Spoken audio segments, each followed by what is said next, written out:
Perkenalkan, nama saya Randy Saputra dengan NPM 224111147 dari kelas manajemen 22B. Pada kesempatan kali ini saya akan menjelaskan materi tentang rumus dan perhitungan rasio keuangan.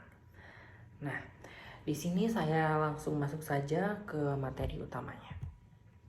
Nah, ada beberapa rumus rasio keuangan. Nah, yang pertama kita akan membahas tentang rumus rasio profitabilitas. Nah, pada rumus ini biasanya digunakan dalam analisis laporan keuangan. Dan berikut adalah beberapa rumus umum pada rasio profitabilitas. Yang pertama ada rumus ROE atau biasa disebut dengan Return on Quality. Nah, yang kedua ada rumus ROA, biasa disebut dengan Return of Asset. Dan yang ketiga ada rumus ROS atau biasa disebut dengan Return of Sales. Nah, yang pertama kita akan membahas tentang return on equity. Nah, rumus ini membahas tentang laba bersih dibagi dengan ekuitas. Setelah itu dikali 100 ROE.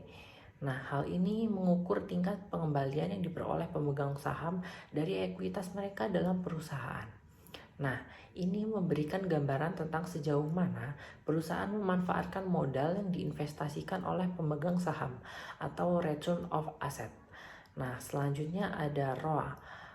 Rumus ini yang pertama laba sebelum bunga dan pajak dibagi total aset dan dikali 100%. Nah, ROA ini mengukur seberapa sih efisiensi perusahaan dalam menghasilkan laba dari aset yang dimiliki. Nah, ini memberikan gambaran tentang sejauh mana perusahaan dapat menghasilkan laba dari aset yang ada. Nah, selanjutnya ada Return of Sales atau biasa disebut dengan ROS. Nah, rumus ini laba operasional dibagi dengan pendapatan kotor dikali 100%. Nah, ROS ini juga dikenal dengan sebagai Operating Profit Margin. Nah, hal ini mengukur seberapa besar laba operasional yang dihasilkan dari pendapatan kotor sebelum memperhitungkan beban bunga dan pajak. Nah, hal ini memberikan gambaran tentang efisiensi operasional perusahaan. Nah, dalam semua tiga rasio ini, hasilnya akan diukur dalam presentase yang akan membantu dalam memahami sejauh mana sih perusahaan menghasilkan laba atau tingkatan pengembalian yang diperoleh dari aset dan ekuitasnya. Nah, semakin tinggi nilai ini, semakin baik kinerja perusahaan dalam memanfaatkan sumber daya dan menghasilkan laba. Nah, berikut ini adalah rumus-rumus untuk rasio likuiditas yang umum digunakan. Yang pertama ada current ratio, yang kedua ada quick ratio, dan yang ketiga ada cash ratio. Nah, yang pertama kita akan membahas tentang current ratio. Nah, current ratio ini biasa disebut dengan aset lancar.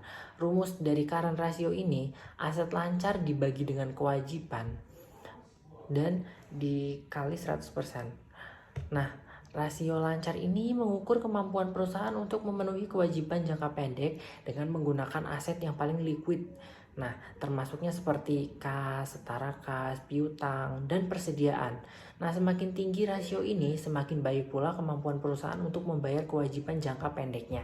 Nah, selanjutnya ada quick ratio atau biasa disebut dengan rasio cepat. Rumusnya aset lancar diambil persediaan dan dibagi kewajiban lancar.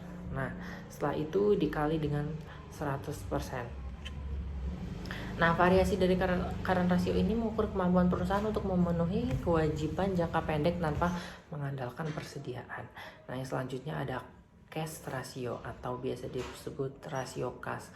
Nah, rumus dari cash ratio ini, kas dan setara kas dibagi dengan kewajiban lancar. Nah, ini adalah rasio yang paling ketat dalam mengukur likuiditas. Nah, cash ratio ini sangat ketat dengan mempertimbangkan kas setara kas. Interpretasi rasio ini tergantung pada sektor industri dan kebutuhan spesifik perusahaan. Nah, selanjutnya saya akan menjelaskan rumus-rumus untuk dua rasio yang umum digunakan dalam analisis solvabilitas. Yaitu yang pertama ada debt to equality ratio dan debt to asset ratio. Yang pertama ada rumus debt to equity ratio. Nah, rumus ini menggunakan hutang dibagi dengan ekuitas dan diambil rasio. Nah, ini mengukur tingkatan utang perusahaan dibandingkan dengan ekuitasnya. Nah, hal ini memberikan gambaran tentang sejauh mana perusahaan membiayai operasinya dengan hutang dibandingkan dengan modal sendiri. Yang kedua ada rumus debt to asset ratio. Nah, pada rumus ini utang dibagi total aset ini dan diambil dengan 100%. Nah, rasio ini mengukur sejauh mana perusahaan didanai oleh hutang. Ini memberikan gambaran tentang tingkatan rasio keuangan perusahaan karena semakin tinggi rasio, semakin besar pula proporsi aset yang dibiayai dengan hutang. Selanjutnya ada rasio aktivitas. Nah, rasio aktivitas ini juga dikenal dengan rasio perputaran aset. Nah, pada rasio ini biasanya mengukur seberapa efisien perusahaan dalam menggunakan asetnya untuk menghasilkan penjualan. Nah, ada juga beberapa rasio aktivitas yang dapat digunakan. Berikut beberapa rasio dan rumus tersebut. Yang pertama ada rasio perputaran. Nah, rumusnya itu penjualan kredit bersih dibagi dengan rata-rata piutang, dan rasio ini mengukur seberapa sering perusahaan mengumpulkan piutangnya selama dalam periode tertentu. Semakin tinggi rasio, ini semakin efisien perusahaan dalam mengelola piutangnya. Dan yang kedua ada rasio perputaran persediaan. Nah, rumusnya biaya barang yang terjual dibagi rata-rata persediaan. Nah, rasio ini mengukur seberapa sering sih perusahaan menjual atau mengganti persediaan selama periode tertentu. Nah, semakin tinggi rasio, ini semakin efisiensi pula perusahaan dalam mengelola persediaan. Nah, yang ketiga ada rasio perputaran aset atau total asset turnover. Nah, rumusnya penjualan kotor dibagi total aset. Nah, rasio ini biasanya mengukur seberapa sih efisien perusahaan dalam menggunakan total asetnya. Nah, hal ini untuk menghasilkan penjualan, semakin tinggi rasio ini, semakin efisiensi pula perusahaan dalam mengelola asetnya.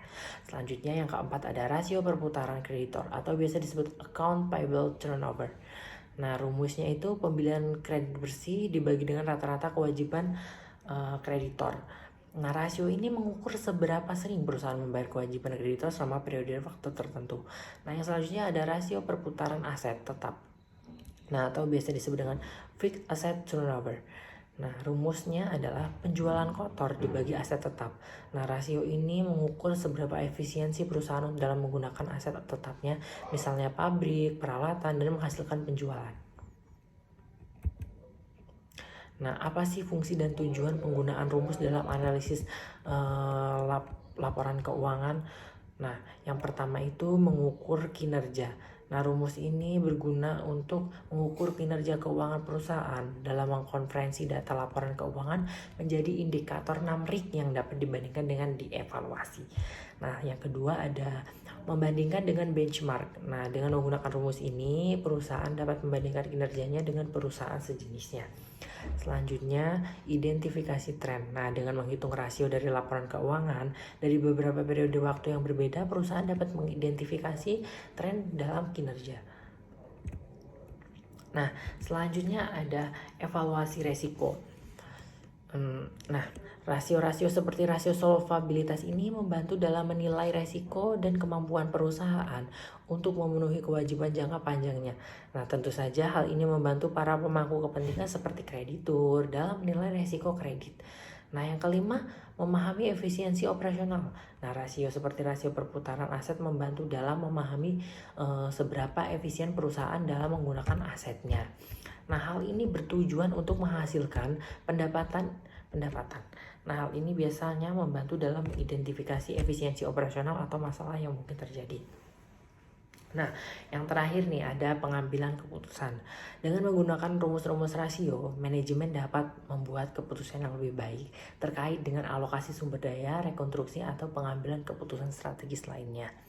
Nah, itu saja penjelasan dari saya. Saya akhiri. Terima kasih.